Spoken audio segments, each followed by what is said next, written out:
திரு சோமு, அன்புமணி அவர்கள் நீக்கப்பட்டிருக்கார்.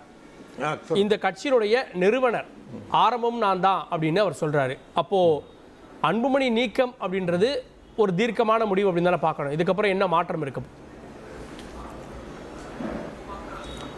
அதாவது முதல் விஷயம், தமிழ்நாட்டு அரசியலில் ஒரு மருத்துவர் ஐயா அவர்களை எந்த விதத்திலுமே புறக்கணிக்க முடியாத அளவுக்கு அவருடைய சமூக போராட்டங்கள், அதனால் ஏற்பட்ட விளைவுகள், அவர் மேலே உள்ள மரியாதை, இது எல்லாமே ஒரு ஐக்கான், தெரிந்த விஷயம் அது.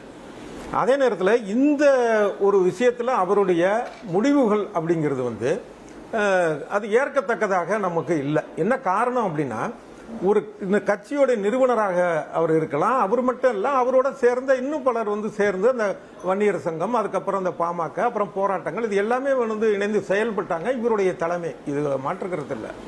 அதே நேரத்தில் ஒரு கட்சி அப்படிங்கிறது பல பேர் சேர்ந்து இணைந்து செயல்படக்கூடிய ஒரு விஷயம். அப்படி பொதுக்குழுவால தேர்ந்தெடுக்கப்பட்ட ஒருத்தர், அது அன்புமணியாக இருக்கட்டும் இல்லை வேற ஒருத்தராக இருக்கட்டும், இதை ஒரு செய்தியாளர் கூட்டத்தில் போற போக்கில் இது நான் தான் இந்த கட்சி, அவரை நீக்கிறேன் அப்படின்னு சொன்னது இருக்கு இல்லையா, இது எந்த ஒரு சட்ட ரீதியான ஒரு விஷயமாக இது நம்மளால பார்க்க முடியல.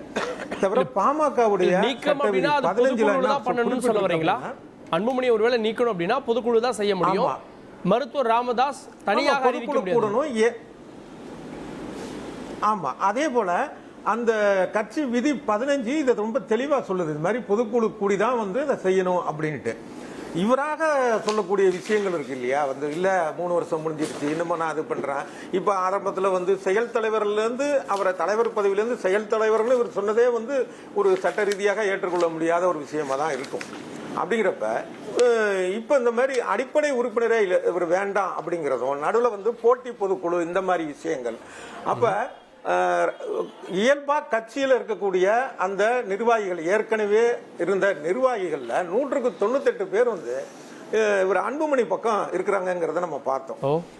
ஏன்னா அதுக்கப்புறம் ராமதாஸ் அவர்கள் கூட்டின அந்த கட்சி நிர்வாகிகள் கூட்டத்தில் அது அவர் நியமித்ததுக்கு அப்புறம் அந்த பொறுப்புக்கு வந்ததாக சொல்லப்படுவர் தான் இருக்காங்களே ஒழிய, ஏற்கனவே இருப்பவர்கள் எல்லாருமே 100க்கு, அதாவது இன்னும் குறிப்பா சொல்ல போனா 106 நினைக்கிற மாவட்டமா பிரிச்சிருக்காங்கன்னு. அதுல 106 தலைவர்கள், 106 இவங்க செயலாளர்கள்ல ஒரு மிகச்சில விரல் விட்டு எண்ணக்கூடிய அளவுக்கு தான் ராமதாஸ் அவர்களுடைய அந்த கூட்டத்துக்கு போனாங்கிறதையும் நம்ம பார்த்தோம். ஆக பெரும்பாலும் இங்க இருக்கிறாங்க அப்படிங்கிறதையும் பார்த்தோம். அதனால இந்த நீக்கம், அது அவர் சொல்றாரு இல்லையா, இல்ல நம்பர் ரீதியா நீங்க சொல்றீங்க, இல்ல நம்பர் ரீதியா சொல்றீங்க எத்தனை நிர்வாகிகள் அப்படின்னு, அது தேர்தல் ஆணையம் பரிசீலிக்கலாம் ஒரு விஷயம் இல்ல.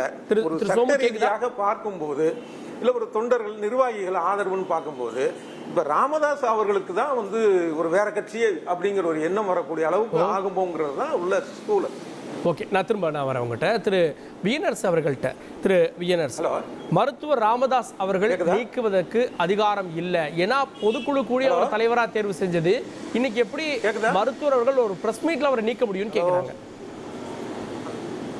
கேக்குது ஐயா? கேக்குது? எஸ் எஸ் கேக்குது, சொல்லுங்க. இல்ல, பொதுக்குழு கூடி அவரை தலைவரா தேர்வு பண்ணாங்க, இன்னைக்கு எப்படி மருத்துவர் ராமதாஸ் தன்னிச்சையா நீக்கிறாருன்னு கேட்குறாங்க.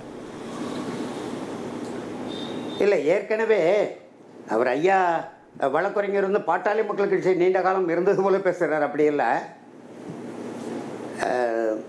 ஏற்கனவே தலைமை செயற்குழு பொதுக்குழு ஏறக்குறைய 4000 பேர் பொதுக்குழு உறுப்பினர்களுக்கு அழைப்பு அனுப்பப்பட்டு பொதுக்குழு கூட்டம், மாநில நிர்வாகிகள் கூட்டம் கூடி நிறுவனர் தலைவர் மருத்துவர் ஐயா அவர்களுக்கு அதிகாரம் கொடுக்கப்பட்டுள்ளது. எனவே மருத்துவர் ஐயாவுக்குத்தான் விதி எண் 13 படி அனைத்து அதிகாரமும் இருக்கு. செயற்குழுவை கூட்ட வேண்டுமானாலும் அல்லது பொதுக்குழுவை கூட்ட வேண்டுமானாலும் மருத்துவர் ஐயாவுடைய அறிவுறுத்தலின் படிதான், அதாவது நிறுவனர் தலைவருடைய அறிவுறுத்தலின்படி தான் அந்த கூட்டங்கள் கூட்டப்படணும். அப்படி கூட்டப்பட்ட கூட்டங்களில் நம்முடைய நிறுவனர் தலைவர் மருத்துவர் ஐயாவுக்கு அனைத்து அதிகாரமும் கொடுக்கப்பட்டிருக்கு. எனவே அவருக்கு கொடுக்கப்பட்ட அதிகாரத்தின் அடிப்படையில் தான் இந்த நடவடிக்கைகள் இருக்கிறது தவிர நம்முடைய வழக்கறிஞர் அவர் சொல்லுவது போல் அல்ல. பாலு சொல்லுகிறார், பாலு ஏற்கனவே கட்சியில் நீக்கப்பட்டவர், அவர் சொல்லுவதற்கு எந்த அதிகாரமும் அவருக்கு கிடையாது. ரெண்டாவது, அன்புமணி அவர்கள் அப்படிதான் கட்சி இருப்பது போல் நம்முடைய வழக்கறிஞர் பேசுறாரு. இவரை வந்து பாட்டாளி மக்கள் கட்சியினுடைய தலைமை செயற்குழு ஓமந்தூரில் கூடிய போதும், பொதுக்குழு பாண்டிச்சேரிக்கு அருகிலே கூடிய போதும், மாநில நிர்வாகிகள் தைலாபுரம் தோட்டத்தில் கூடிய போதும் அருகிலிருந்து பார்த்தது போல் பேசுகிறார். அவர் வந்து பார்க்கவே அவருக்கு தெரியாது. எனவே ஐயா அன்புமணிக்கு ஆதரவாக அவர் ஏதோ ஒரு நிலைப்பாடு எடுத்து பேசுகிறார் என்று தான் சொல்லுகிறோம். இன்றைய நிலையில் கட்சியினுடைய அனைத்து அதிகாரங்களும் நிறுவனர் தலைவர் மருத்துவர் ஐயா அவர்கள். நிறுவனர் ஐயா தான், அதுல மாற்று கருத்து யாருக்கு இருக்க முடியாது, துளியும் இருக்க முடியாது. ஆனா அது கட்சியா வர்றப்போ திரு வியனர்ஸ், அது கட்சியா வரப்போ பொதுக்குழு தானே அதுல அதிகாரம் பெற்ற ஒரு அமைப்பா இருக்கு. அன்புமணி நடத்துற பொதுக்குழுவை எதிர்த்து நீங்க கேஸ் போட்டீங்க, ஆனா அதுக்கு ஸ்டே கிடைக்கல. அவர் பொதுக்குழுவை நடத்தினார். ஓராண்டு அந்த தலைவர் உள்ளிட்ட பதவிகளுக்கு நீட்டிப்பும் கொடுக்கப்பட்டது. இப்போ அவங்க பொதுக்குழுவை நீதிமன்றம் ஏற்றுக்கிடுச்சுல, ஸ்டே கிடைக்கலையே. இல்லை, நீதிமன்றம் ஏற்றுக்கொண்டது என்று சொல்ல முடியும். நீதிமன்ற பொதுக்குழு நடத்துவதற்கு தடை விதிக்கலையே தவிர ஏற்றுக்கொண்டதுன்னு சொல்ல முடியாது. ஏற்றுக்கொண்டதுன்னு எப்படி சொல்ல முடியும்? சரி, அவர் சொல்றதுபடி பெரும்பாலான நிர்வாகிகள் எங்க இருக்காங்க, கட்சி இந்த மாதிரி ஒரு பிளவை நோக்கி போறப்ப இருந்த பொதுச் செயலாளர் எங்க இருக்காரு, பொருளாளர் எங்க இருக்காரு? பொதுச் செயலாளர் பொருளாளர் கட்சிகள் நீக்கப்பட்டு விட்டார்கள். நீங்க அதனால பொருளாளர் எங்க இருக்கிறார், பொதுச் செயலர் எங்க இருக்கிறார், புதிய பொதுச் செயலாளர் புதிய பொருளாளர் போனதுனால கட்சியினுடைய நிறுவனர் அன்புமணி அவர்களோடு போனதால தானே நீக்கினீங்க. கரெக்டா? அன்புமணி அவர்களோடு அவர்கள் சென்றதால நீக்கினீங்க. ஆமா, அவர் ஆமா அன்புமணி ஐயாவே இன்னைக்கு நீக்கியாச்சே. அன்புமணி ஐயாவே இன்னைக்கு கட்சியினுடைய நிறுவன தலைவர் மருத்துவர் ஐயா நீக்கி இருக்கிறாரா? இல்ல கேள்வி அதுதான். இல்ல நிறுவனர் மட்டும் தானே, நிறுவன தலைவர் இல்லையா? நிறுவன தலைவர் இல்ல, நிறுவன தலைவருக்கு எல்லா அதிகாரமும் கொடுக்கப்பட்டிருக்கு. சரி, ஓகே. 3 கூட்டம் இந்த சிக்கல் வந்த பிறகு ஐயா சொல்லுங்க சோமு. அதாவது கட்சியுடைய அந்த விதி புத்தகம்லாம் நான் முழுக்க படிச்சு பார்த்தேன். அதுல வந்து அந்த ஒரு கட்சி நிர்வாகிகள் கூட்டத்தை கூட்டுறது அப்படின்னா தலைவர், செயலாளர் இவங்களுடைய ஒரு அந்த நிர்வாக குழு, அதாவது பொதுக்குழு, இவங்களுடைய ஒரு அறிவுறுத்தின், அதாவது தீர்மானத்தின் பேரில் தான் அந்த நிர்வாகிகள் கூட்டணும். அதே மாதிரி ஒருத்தருக்கு வந்து ஒழுங்கு நடவடிக்கை எடுக்கிறதே கூட பாத்தீங்கன்னா அந்த பொதுக்குழு வந்து நியமிக்கணும் சரியான நபர்களா பார்த்து. அந்த ஒரு அதே மாதிரி நம்பிக்கையில் தீர்மானம்னா விதி எண் 32 அதுல பாத்தீங்கன்னா 10% உறுப்பினர்கள் வந்து தீர்மானம் கொண்டு வந்துதான் ஒருத்தரை வந்து மேல நம்பிக்கை இல்லை, நீங்க பதவியை விட்டு விலகுங்கன்னு சொல்லணும்.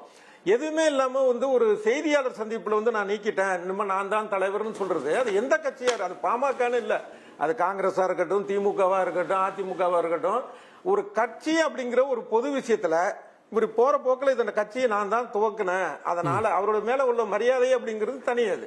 நான் சொல்றது ஒரு ஜனநாயக அமைப்புல இருக்கக்கூடிய ஒரு கட்சி, அது எந்த கட்சியாக இருந்தாலும் சரி, அந்த கட்சிக்குன்னு அழகான தேர்தல் விதிமுறையெல்லாம் போட்டிருக்கு பாமக.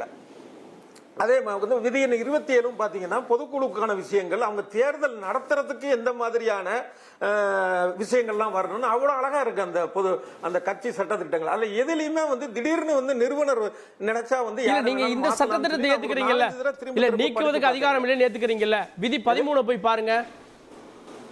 விதி 13ல நிறுவனருடைய ஒப்புதலோடு பொதுக்குழுவை கூட்டலான் இருக்கு. அப்படி கூட்டினீங்களா?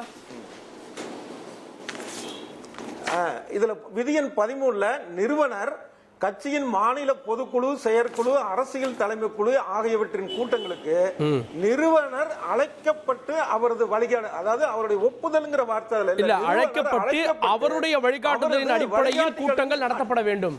அவர் தான் அதை டைரக்ட் பண்ணணும். இல்ல, அவருடைய ஒப்புதல் என்று இப்ப நாங்க திருத்தம் செய்திருக்கிறோம். இப்ப தலைமை செயற்குழு, பொதுக்குழு, மாநில நிர்வாகி கூட்டத்தில் திருத்தம் செய்யப்பட்டு 35வது திருத்தத்தில் அனைத்து அதிகாரங்களும் நிறுவனர் தலைவருக்கு என்று நாங்க திருத்தம் செஞ்சிருக்கிறோம்.